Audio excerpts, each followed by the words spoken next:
Hello class. तो हमने previous video में डिस्कस किया है about the civil disobedience movement.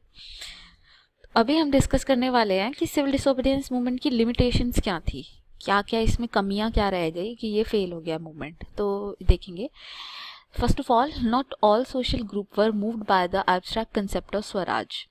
Her social group जो था वो इस कंसेप्ट के ऑन बोर्ड नहीं था कि स्वराज लाना है, ये नहीं लाना है, मतलब हर कोई ये चीज़ पे नहीं था। One such group was nations untouchable who formed around 1930 had begin to call themselves Dalit और ऑप्रेस्ड। ये एक सेक्शन जो था जो कि इस कंसेप्ट में नहीं था, ऑन बोर्ड नहीं था, सिविल डिसोबीडियंस को जो सपोर्ट नहीं कर रहा था, वो एक सेक्शन था अनटचेबल, जिनको जो अपने आप को क्या बोलने लग गए थे, दलित या फिर oppressed. For long the Congress had ignored the Dalit for the fear of offending the Sanatanis. जो कांग्रेस है उसने कभी भी दलित वगैरह को सपोर्ट नहीं किया। वो क्यों नहीं किया? क्योंकि उन्हें लगता था कि अगर वो दलित वगैरह को सपोर्ट करेंगे तो जो हाई कास्ट के हिंदू लोग हैं, सनातनीज उन्हीं बोलते हैं ना, जो कंजर्वेटिव हाई कास्ट हिंदू होते हैं, तो वो सनातन धर्म के रक्षक, तो वो सनातनीज जो होंगे वो ऑफेंड हो जाएंगे, हिंदू के मेजॉरिटी लोग ऑफेंड हो जाएंगे, और वो ऑफेंड नहीं करना चाहते थे। ठीक है। But Mahatma Gandhi declared that swaraj would not come for 100 years if untouchability was not eliminated. But Mahatma Gandhi ji ने डिक्लेयर कर दिया था कि स्वराज तो कभी आ ही नहीं सकता अगर अनटचेबल्स को हमने अपनी सोसाइटी में नहीं मिलाया। तो उन्होंने अनटचेबल्स के लिए एक अलग नाम दिया जिसको बोलते हैं हरिजन। ठीक है। हरिजन का मतलब हरि के जन, मतलब भगवान के बच्चे, children of God. Organise satyagraha to secure them entry into temple and access to public well, tanks, roads and school. उन्होंने ऑर्गेनाइज किया satyagraha to secure them entry into public temple, कि वो टेंपल जा सके, उनको अलाउ, क्योंकि जो छोटी क्लास के कास्ट के लोग होते थे उनको टेम्पल वगैरह में एंट्री अलाउड नहीं थी। ठीक है। तो उनको अलाउ किया गया कि भैया नहीं, इनको तो टेम्पल में भी जाना है। उनको कोई पब्लिक वेल से, मतलब कुएं से पानी नहीं भरने देता था, तो उनको कुएं से पानी भरने दिया जाए, उनको रोड्स वगैरह, स्कूल वगैरह यूज़ करने दिया जाए, ये सब कुछ उन्होंने डिमांड किया। फिर he himself clean toilet to dignify the work of a bhangi. Bhangi का मतलब होता है स्वीपर। तो स्वीपर्स का डिग्निफाई करने के लिए, कि इसमें कोई शर्म की बात नहीं है कि अगर आप टॉयलेट साफ करते हो तो कोई शर्म की बात नहीं है, तो उन्होंने, गांधी जी ने खुद भी टॉयलेट क्लीन करके दिखाया लोगों को। ठीक है। फिर ही persuaded upper caste to change their heart and give up the sin of untouchability. Upper caste से उन्होंने बोला कि भाई अपना दिमाग, दिल चेंज करो, अपनी सोच में चेंज लाओ। But many Dalit leader were keen on different political solution to the problem of community. They began organizing themselves, demanding reserved seat in educational institution and a separate electorate that would choose Dalit member for legislative council. ये तो गांधी जी का वे था of doing things, लेकिन गांधी जी के अलावा जो दूसरे दलित leaders थे उनके अपने अलग व्यू थे। उनका मानना था कि जो दलित क्लास है उसको अपना हक ले लेना चाहिए। कैसे लेना चाहिए? उन्हें रिजर्व सीट मिलनी चाहिए, उनके लिए रिजर्वेशन होनी चाहिए एजुकेशनल इंस्टीट्यूशन में, उनके लिए सेपरेट इलेक्टोरेट होना चाहिए। सेपरेट इलेक्टोरेट का मतलब कि एक जगह से सिर्फ दलित को ही चुना जाएगा और दलित ही लोग उसको वोट देंगे। ठीक है। तो इसको सेपरेट इलेक्टोरेट बोलते हैं, मतलब बिल्कुल अलग से अपना इलेक्शन का सिस्टम करना। ठीक है। तो कि दलित लोग ही चुनेंगे एक दलित को। ठीक। फिर political empowerment they believe would resolve the problem of social disability. उन्हें लगता था कि पॉलिटिकल जो, अगर उन्हें पावर मिल जाएगी तो उससे जो सोसाइटी उन्हें गंदा ट्रीट करती है वैसा ट्रीट नहीं करेगी। Dalit participation in civil disobedience movement was there for limited, particularly in Maharashtra and Nagpur region. There organisation was quite strong. तो महाराष्ट्र और नागपुर रीजन में ये चीज़ें काफ़ी ज़्यादा फैली हुई थी दलित वगैरह के लिए। ठीक है। Next, doctor B R Ambedkar जो थे, he organise the Dalit into depressed class association in 1930। Doctor B R Ambedkar ने एक ऑर्गेनाइजेशन बनाई जिसका नाम था डिप्रेस्ड क्लास एसोसिएशन इन 1930। ठीक है।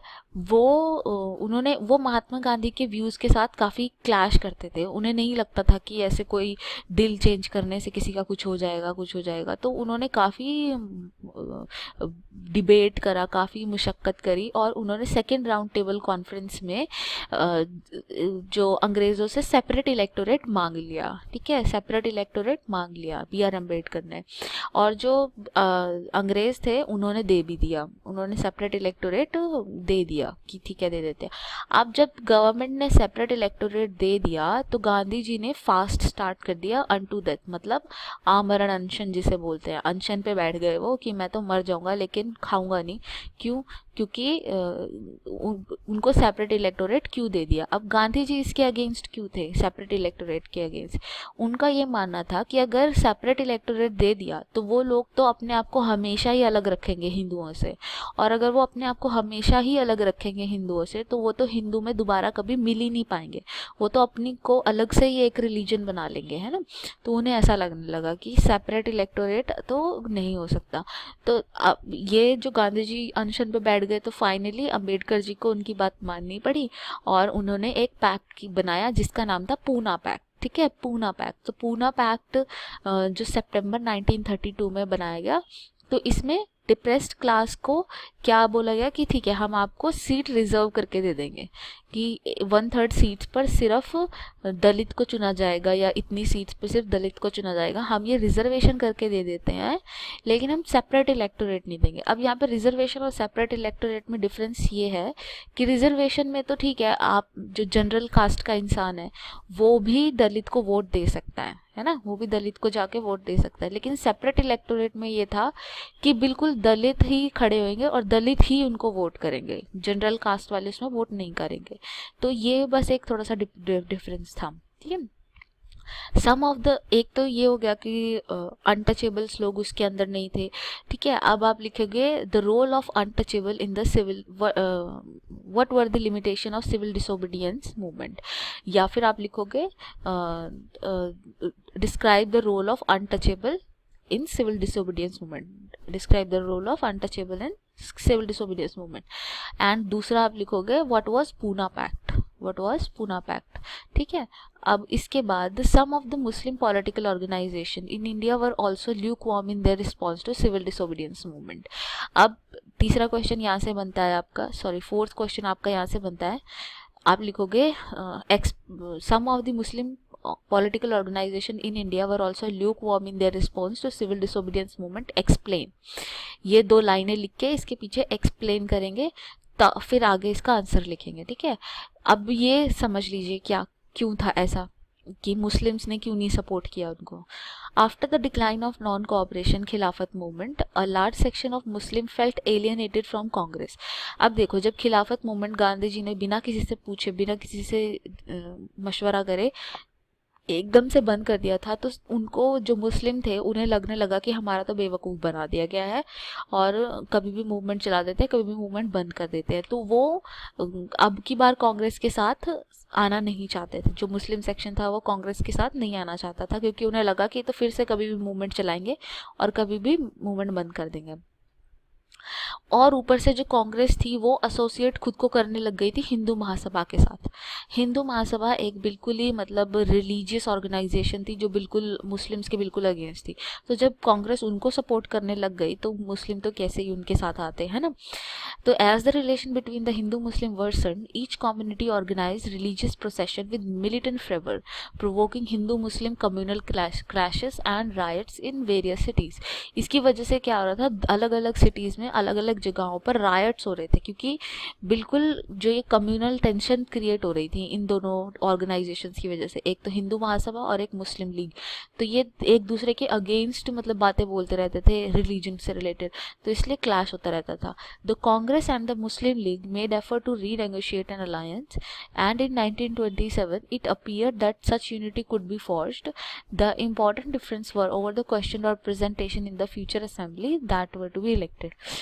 1927 में लगा कि शायद दोबारा से जो मुस्लिम्स हैं वो कांग्रेस के ऊपर भरोसा कर सकते हैं और इसके लिए मुस्लिम लीग और कांग्रेस ने मिलके एक पैक्ट बनाने का सोचा कि चलो करके देखते हैं। लेकिन क्या होता है फिर, Mohammad Ali Jinnah one of the leader of Muslim League was willing up to give up the demand of separate electorate। जो मोहम्मद अली जिन्ना थे वो विलिंग थे अपनी जो सेपरेट इलेक्टोरेट है उसकी डिमांड छोड़ देने के लिए। अगर अगर जैसे कि उनका ये बोलना था कि अगर मुस्लिम्स को भी रिजर्वेशन दे दी जाए जैसे कि दलित को दी गई है, मोहम्मद अली जिन्ना का कहना था कि जैसे कि दलित को भी तो आपने रिजर्वेशन दी है वैसे ही हमें भी रिजर्वेशन दे दो, तो हम सेपरेट इलेक्टोरेट नहीं मांगेंगे। लेकिन कांग्रेस इस बात पे अड़ी रही कि नहीं हम आपको नहीं देंगे। ठीक है, तो इन सब चीज़ों की वजह से उन दोनों के बीच का डिफरेंस और बढ़ गया। ठीक है, और ज़्यादा बढ़ गया। Negotiation over the question of representation continued but all hope of resolving the issue at the all party conference disappeared when M.R. Jayakar of Hindu Mahasabha strongly opposed any effort to compromise। कुछ रीडर्स ऐसे भी थे, कुछ leaders जैसे M.R. जायाकर जो कि बिल्कुल भी M.R. जायाकर तो बिल्कुल भी नहीं चाहते थे कि कोई किसी भी तरह का हिंदू मुस्लिम के बीच में कोई पैक्ट हो या कुछ ऐसा कुछ हो। When civil disobedience movement started, there was thus an atmosphere of suspicion and distrust between the communities। इसलिए जब सिविल डिसोबीडियंस मूवमेंट स्टार्ट हुआ तो जो मुस्लिम थे वो ट्रस्ट नहीं कर पा रहे थे हिंदू कम्युनिटी को, और क्योंकि कांग्रेस ने तो उन्हें पहले ही छोड़ दिया था, एलिनेट कर दिया था, तो इसलिए वो ज़्यादा खुल के महात्मा गांधी को सपोर्ट नहीं कर पा रहे थे। ठीक है, तो अब आप यहाँ पे लिखेंगे ये एक्सप्लेन वाला पहली 2 लाइनें लिख के some of the political were also lukewarm in the response वाला, और फिर इसका ये आंसर लिखेंगे। ठीक है, तो आज के लिए इतना ही। Thank you so much.